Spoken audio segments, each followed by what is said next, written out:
Astagfirullah, la ilaha illallah wa atubu ilaih. Al-Fatihah biniyatil qabul wa tamami kulli sulih ma'mu sallallahu alaihi wa sallam wa akhirada bi adani kulli syarrin dari badani kulli khairin lana wa li wali wa ahbabina ma sya'na fi tib'atil wal afiyah wa ala niyati anwar qulubana wa qawalibana ma huda wa tuqa wal afaf wal mauti ala din islam bila mihnan wa lam ni'at min jayshidi wa ladi'atan jami'atan ikunati salihatan wa ziyadatan wa mahabbatan bi syarabil habibi Muhammadin sallallahu alaihi wasallam. Nawaina at-ta'allum wa ta'lim wa tadhakkur wa tadhkir wa nafa' wal ittiba' wal ibadah wal istifadah wal hasa at-tamasuki bi kitabillah sunnati rasulillah sallallahu alaihi wasallam. Nawaina al-i'tiqad bi hadha al-masjid hadana wa bi syakhna al-Fatihah.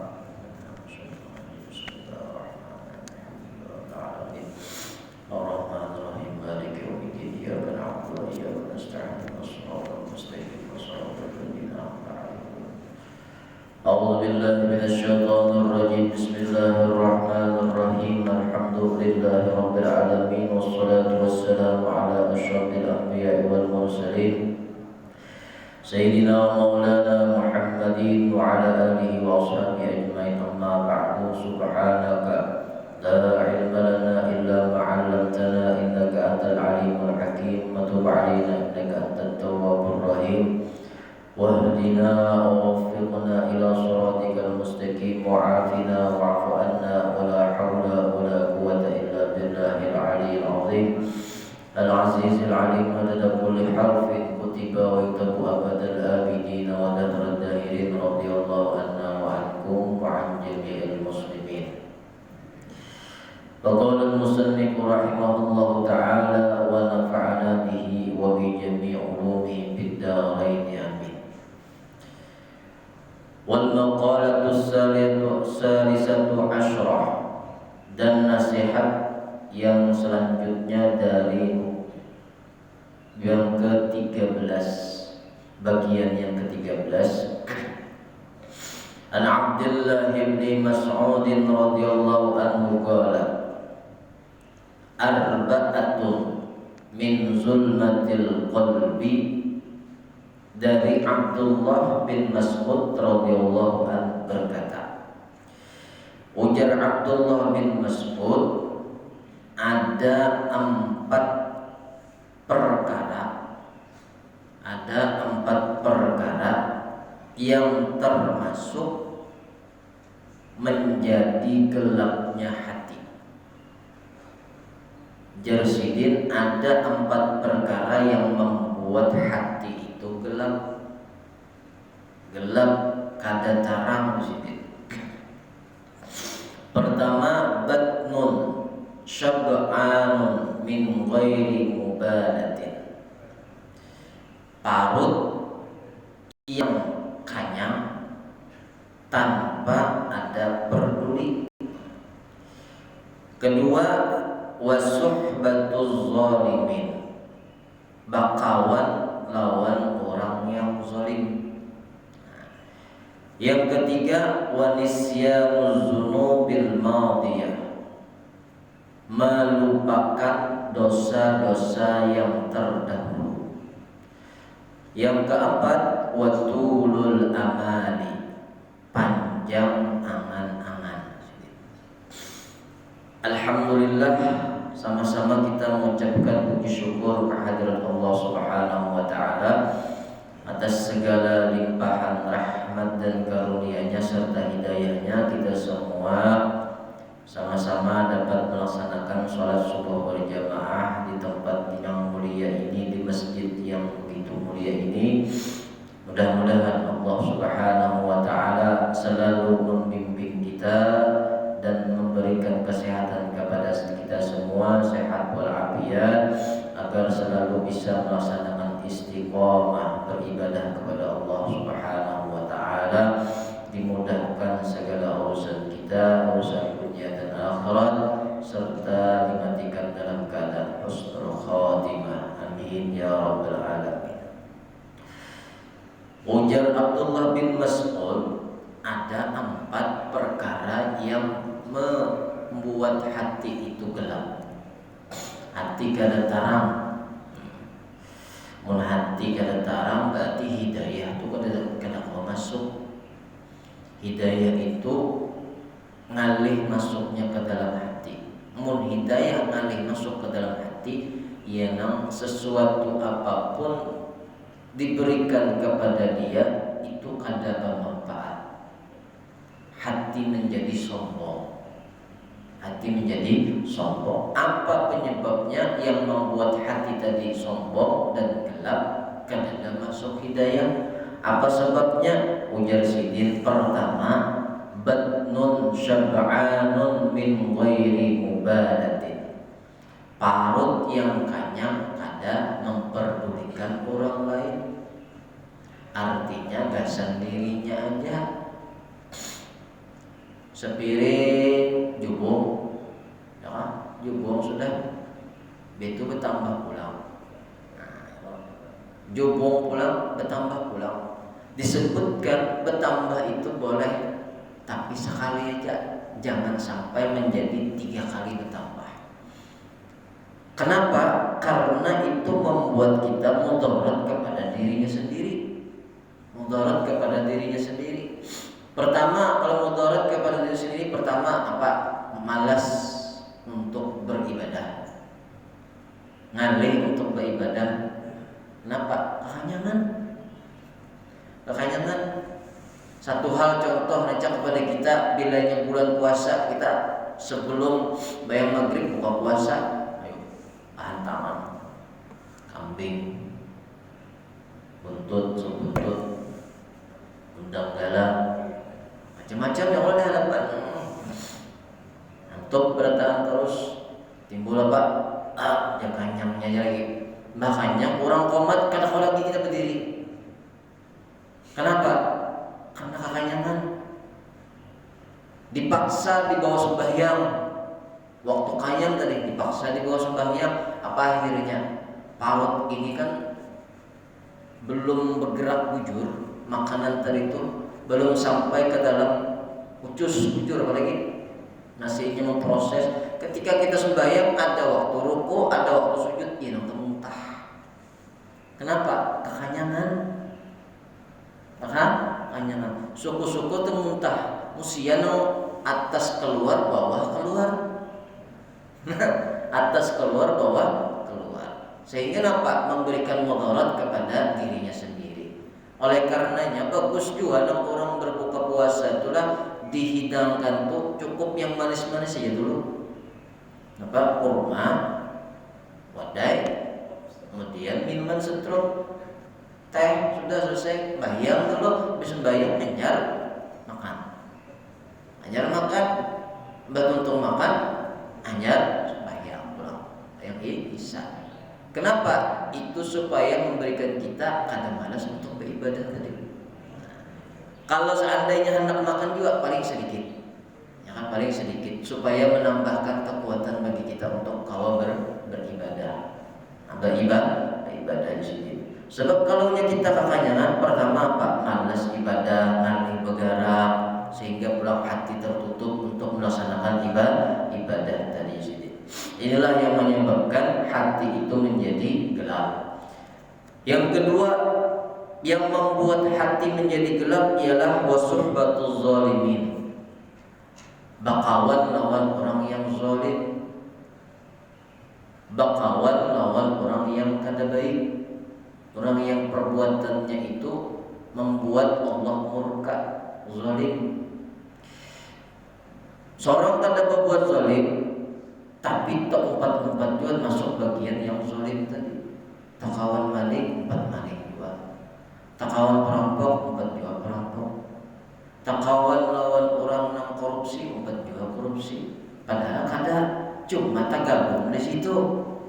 Lalu dikira orang 4 juga bagian di situ. Yang seorang kada maling, 4 dikira maling juga. Yang seorang kada perampok, 4 juga dikira perampok. Kenapa? Karena 4 gabungan di situ. Wasuhbatuz zalimin. Apabila zalim juga masuknya jadinya. Ini nama Nabi Badawi, ini nama baguhan tiap tengah malam. Apa nih geng motor? Maka bukan anak muda seberataan, ini motor. Nah, ini kan karena terpengaruh kawan, tak umpat-umpat dengan kawan tadi. Ya kalau tak umpat-umpat dengan kawan itu, sehingga dapat dia ini huru-hara terhadap orang lain. Ini seakan-akan hubungannya ini hendak minta minta diberi nama juga ya, dihargai juga. Nyesal bisi klub, bisi geng gitu deh. Cuma kadang dihargai orang, lalu mau huru-hara lawan orang, manu orang segala macam, hendak dihargai. Nah ini kan membuat zalim kepada orang lain, masyarakat terganggu orang, terganggu. Tapi alhamdulillah ujian sudah dapat keseberatan banyak, sebahagia. Mudahan kalau di Kalimantan mudahan jangan sampai ada seperti itu. Kenapa? Karena kita ini termasuk agamis. Kalimantan ini agamis. Kadang yang membuat anarkis, yang kada baik, yang tujuannya hanya untuk menghancurkan orang lain, membuat orang lain sengsara. Ini kenanakan kita ini kan tak umpat-umpat nih gitu. Kalau anak muda kayak ini tak umpat seperti itu. Kenapa? Karena pergaulannya. Asalnya orangnya baik, bagus, mengaji Al-Quran, hafal Quran, sembahyang aja. Tapi karena umpat pergaulan dengan orang lain, lalu apa? Tagawi-gawi juga nangkait dan bagus tadi. Nah, kadang bagus itu. Oleh karenanya, mudahan kenanakan kita seberatan ini selalu dibimbing Allah untuk melaksanakan ibadah yang baik. Asal mereka ini bisa menjaga sembahyang 5 waktu aja. Yang sembahyang 5 waktu kalau menjaga baik, insya Allah mereka dijaga Tuhan aja. Diberi Allah hidayah aja, kada sampai termasuk golongan-golongan seperti itu. Kalaupun mereka termasuk itu, mungkin mereka bisa membawa kawan-kawannya untuk mendapatkan hidayah Allah. Ayo waktu sembahyang, waktu zuhur, waktu asar, waktu maghrib, waktu isya. Kemudian mereka sembahyang beratan, ampih tak gawian antara bagus tadi. Kadang bagus tadi. Tapi kalau kalian ada sembahyang, kalian ada dasar ilmu agama, ya nambah hancur-hancur, anarkis kepada orang lain. Anarkis. Ini perbuatan yang zalim tadi, yang membuatkan batil, menghancurkan kepada orang lain. Anak kita tuh akan bagus gawinnya di rumah, jangan salahkan inya, tapi lihati man khalilu, siapa kawanannya. Man khalilu, siapa kawannya, berarti inya kada bagus nih, berarti dari kawannya tadi, lingkungan tadi. Nah, kalau sudah tahu lingkungan kada baik, berarti kita hindarakan. Kita hindarakan. Oleh karenanya ulun teringat perkataan oleh Imam Sufyan Ats-Tsauri bahwasanya hadzal zaman sukut. Zaman sekarang ini banyak berdiaman aja. Arti berdiaman itu sesuatu yang kada baik itu kada usah kita lakukan. Kada usah memandirakan orang lain, kada bermanfaat. Hadzal zaman sukut, berdiaman aja. Walazimul buyut, dan berdiam di rumah. Berdiam di rumah aja. Masalah kewajiban, laksanakan kewajiban, berusaha, waktu berdagang, waktu kantor, sampai sudah waktunya beri kerja di rumah. Kada lagi waktu untuk yang lainnya yang kada bermanfaat. Lazimul buyut, berdiam di rumah aja.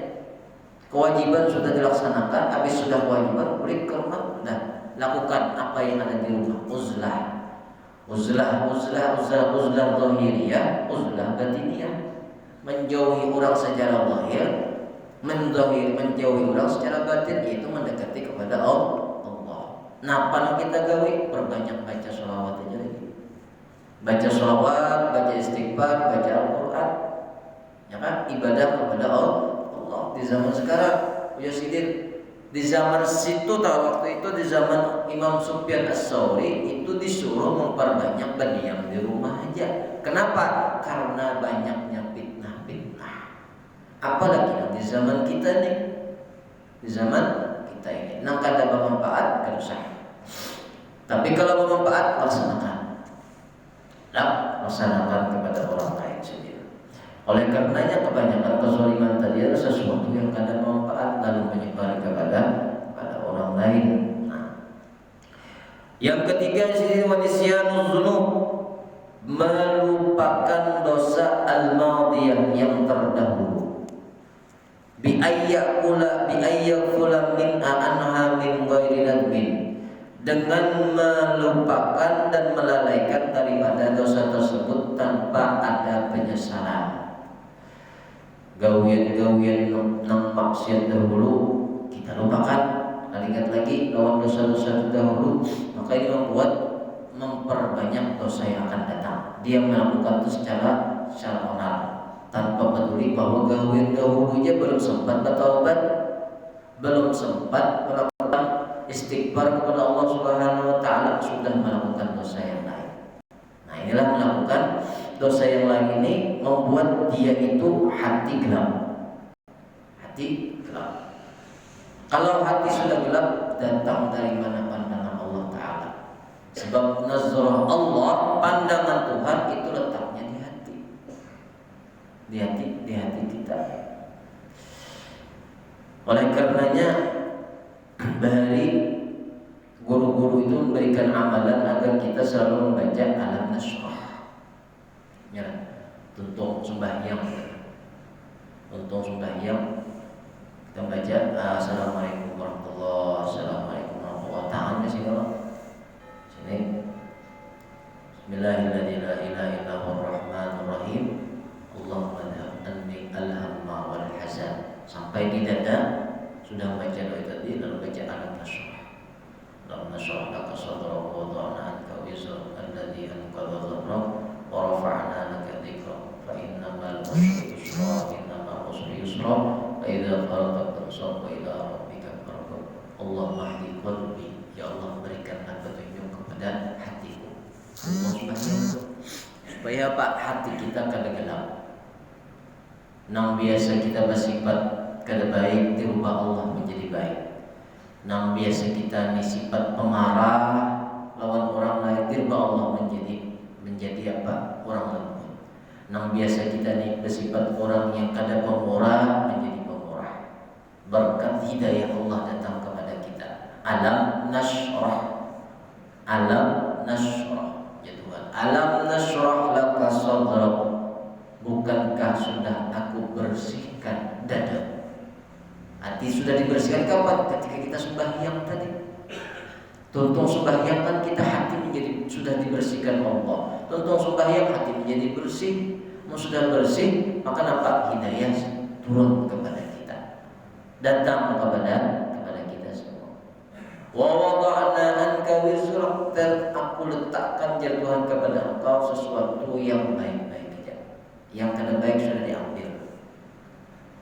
Wa wada'na anka wizrak. Jadi yang kada baik sudah ambil Tuhan, yang baik-baik belum dianak Tuhan di dalam hati. Alam nashrah laka sadrak wa wada'na anka wizrak. Sampai habis kita baca. Habis kita baca dari Alam Nashrah.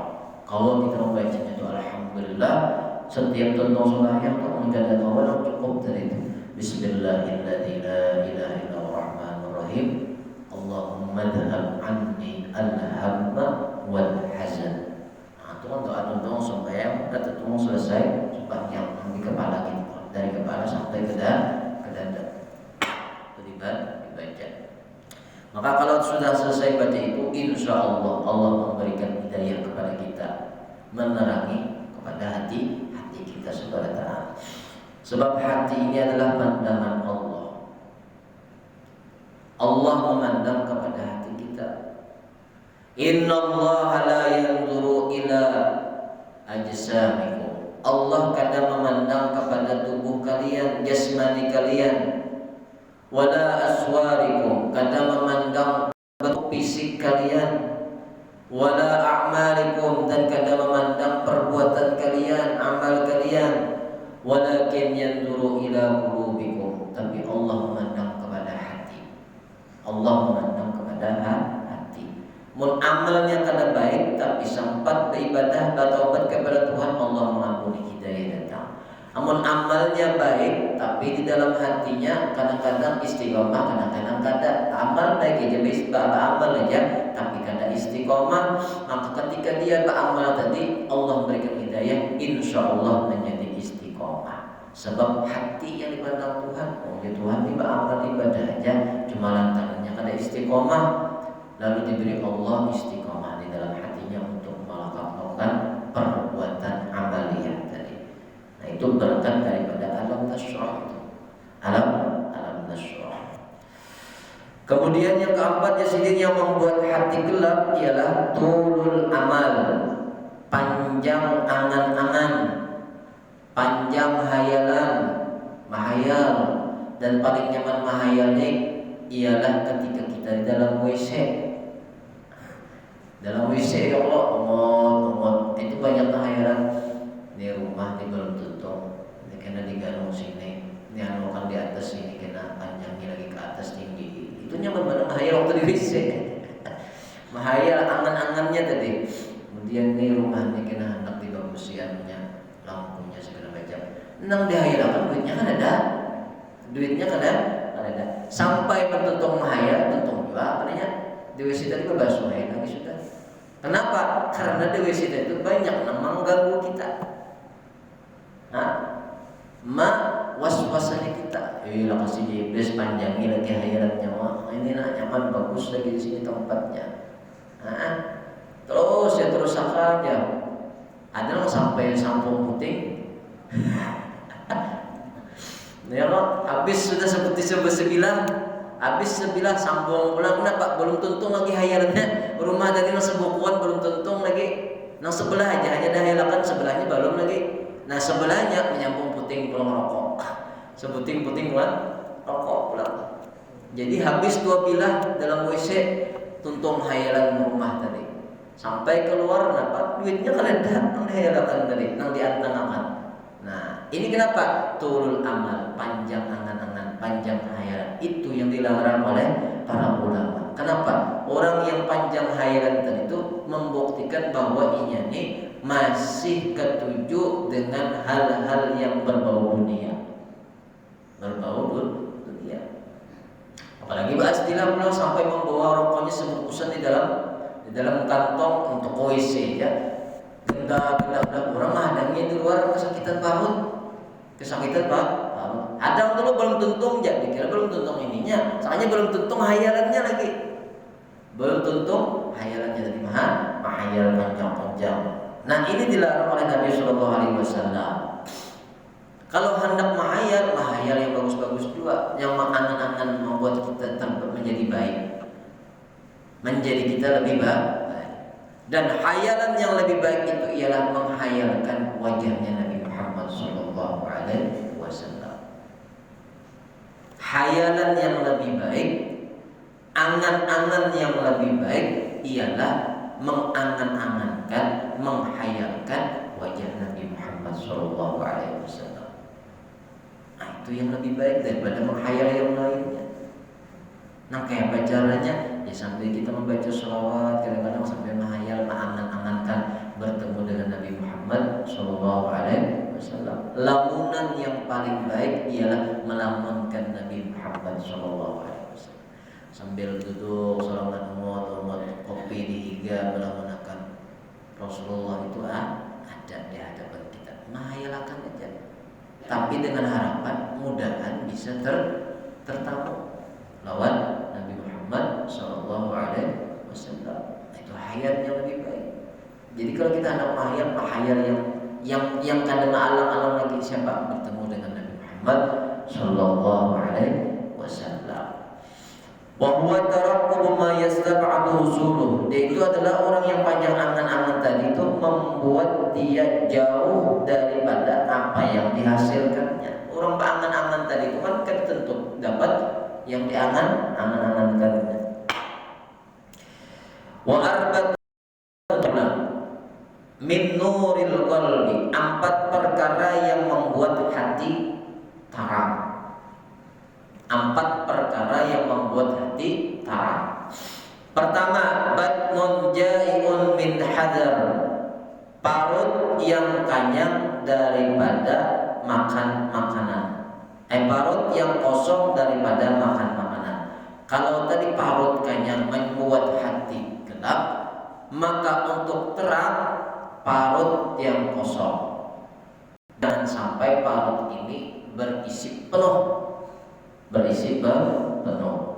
Li'adli tayaqqudin wa ta'ahubin, sekiranya kau bangun dan berhaibah, kuat untuk beribadah. Yang kedua di sini wasuhbatus sholihin, bakawan lawan orang yang soleh. Tadi bakawan lawan orang yang kada baik, maka hati menjadi gelap. Supaya hati mendapatkan terang, bakawan lawan orang yang soleh. Bakawan lawan orang yang soleh. Nah, bakawan orang soleh itu ketujuh maulidan, ketujuh baca sholawat, ketujuh ziarah, ketujuh mudzakarah, ketujuh apa lagi, membaca majelis ilmu, ya kan, majelis ilmu. Nah, majelis ilmu, bahkan sebagian mereka itu enggan mati, enggan meninggalkan dunia. Ada 3 perkara. Orang-orang soleh yang kadang hendak cepat-cepat mati itu. Orang-orang soleh kadang hendak cepat-cepat mati itu karena ada beberapa perkara. Pertama apa? Ketujuh membaca kitab majelis ilmu. Ketujuh menghadiri ilmu, majelis ilmu. Jadi mereka enggan cepat-cepat meninggal wafat itu. Pertama, mereka senang gemar hadir di majelis ilmu. Senang hadir di majelis ilmu. Satu, itu yang membuat mereka hendak berlawas-lawas saja di dalam dunia ini, karena hendak cepat-cepat meninggal. Kedua, mereka senang membaca kitab hikam karangan Ibnu Athaillah As-Sakandari, yaitu isinya tentang hikmah hati kita agar kita bisa dekat kepada Allah Subhanahu wa taala. Kitab-kitab hikmah yang dibaca oleh para ulama itu membuat mereka senang. Yang ketiga yaitu minum kopi. Minum kopi. Jadi minum kopi termasuk kegemaran orang-orang soleh.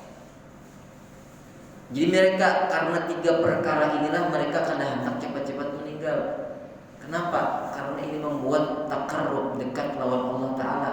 Kalau yang meninggal berarti sudah habis cara dia untuk dekat kepada Allah, tinggal menerima kebaikan-kebaikannya lagi.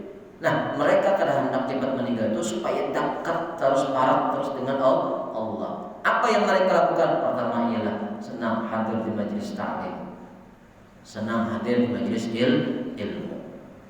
Yang kedua, mereka senang membaca kitab hikam. Kitab hikam karangan Ibnu Athaillah As-Sakandari. Itu isinya hikmah tentang untuk dekat kepada Allah. Ilmu tasawuf, isinya ilmu tasawuf dan ilmu tauhid di dalam kitab hikam tadi. Yang ketiga itu minum kopi. Orang minum kopi. Jadi 3 inilah yang membuat mereka itu kadang hendak cepat meninggal dan bahkan mencari kawan supaya ada waktu itu berkumpul itu rame jadinya. Mensorongan kawannya, tapi kalau bertambah berkumpul dengan orang-orang soleh tadi tambah rame. Habis kopinya tuangkan lagi pulang. Kitabnya dibaca pulang sambil mudzakarah, itu yang membuat mereka enggan cepat mati. Al-Habib Abu Bakar bin Muhammad As-Segaf Gresik, wali kutub yang di Gresik itu, beliau itu selalu memanfaatkan waktu ketika sebelum datangnya maghrib beliau waktu. Kenapa beliau berkumpul dengan orang-orang soleh? Berkumpul dengan orang soleh. Kenapa dibaca kitab hikam? Tuntung baca kitab hikam memuji-muji dengan qasidah. Habis tuntung baca kitab hikam, puji-pujian sudah ada, hanya kopi disurungi pulang disurungi. Kopi disurungi. Kopinya sedikit aja, halus saja, tapi memberikan berkah, rasa nyaman benar. Tak kumpul orang-orang soleh tadi.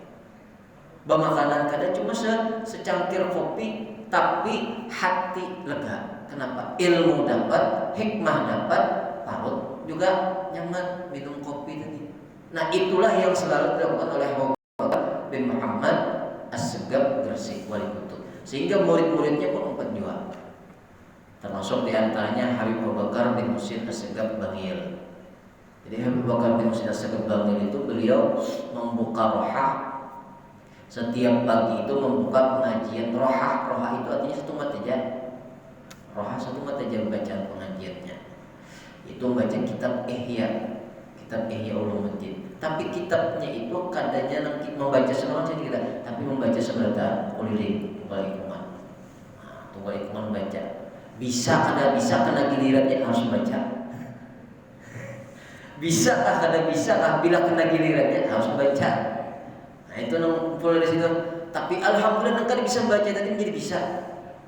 Nah, hebatnya luar biasa untuk kumpulan orang soleh tadi. Akhirnya setiap hari sini membuka pengajian kitab rohah tadi, baca kitab Ihya Rohah satu mat aja, mulai jam 4 pagi kini, nah jam 5:30 habis subuh sampai jam 7 selesai, jam 6 jam 7 selesai. Setiap hari maka sampai setahun hatam kitab tadi. Padahal kitab Ihya itu 4 jilid, setahun hatam. Kenapa? Karena membaca berataan. Itu nggak di kita bacanya tadi. Kumpul-kumpul orang soleh. Tuntung baca apa qasidah sumat itu nampak surungi kopi disurungi pulang. Habis itu selesai, besok ya pulang. Nah, itu membuat orang senang, terkumpul orang soleh. Padahal berduit kada, ya kan, makan kada, bagawi kada, tapi terkumpul itu menjadi semangat hidup. Semangat hidup. Rami terkumpul orang soleh. Terkumpul dengan orang-orang soleh. Sehingga kada banyak yang keluar dari rumah itu yang menjadi wali. Kada banyak yang tahu bahwasanya yang keluar dari rumah Habib Bakar itu banyak menjadi min auliya Allah. Gara-gara membaca kitab Ihya ya. Jadi misalkan dari mulai baca kitab Ihya, kena gilirannya beratan. Kada bisa pokoknya baca. Tahlah untuk bujur bacanya. Pokoknya baca. Kenapa? Mengambil hikmah, mengambil barokahnya kitab Ihya tadi. Salah satunya yang pernah belajar oleh Habib Abu Bakar tadi di Bangil itu, yang sempat membaca kitab Ihya itu adalah Allahyarham Abu Sukumpul. Di Allahyarham Abu Sukumpul pun pernah masuk di rumah Habib Abu Bakar bin Muhsin As-Segaf di Bangil. Belajar membaca kitab Ihya tadi. Nang badarus saja bacanya sedikit, paling satu kalimat, mungkin bisa satu kalimat aja baca sudah, yang lain pulang. Sampai setahun hatam kitab Ihya tadi. Kita membaca surah kada hatam, kitabnya 4 jilid. Amun nang terjemahnya kawae panghatam baca yang Allah. Nang aslinya, nang kitab aslinya, nang kitab kuningnya, nang gundul lalu berambut kada.